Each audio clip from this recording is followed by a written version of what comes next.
Hi, my name is Ava.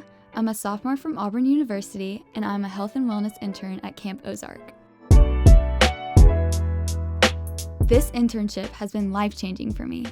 Most people don't realize that Camp Ozark has multiple board-certified physicians, such as pediatricians, emergency room physicians, and nurse practitioners from multiple specialties on site every summer. As the health and wellness intern, I get to work hands-on every day with these amazing supervisors, learning from the best of the best.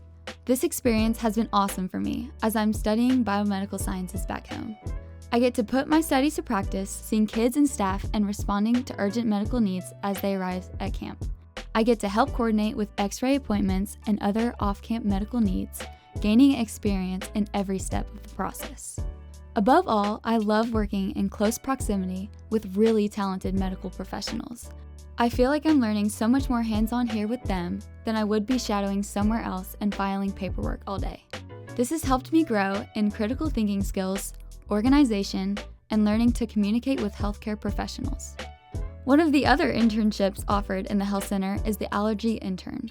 My friend Sam works closely with us and helps us coordinate all of the allergy prevention and response distributions for everyone at camp. They go all over camp, into cabins, dining halls, and the stores, all ensuring that kids and staff are safe. I'm excited to share what I've learned with everyone back home. This summer has been truly amazing.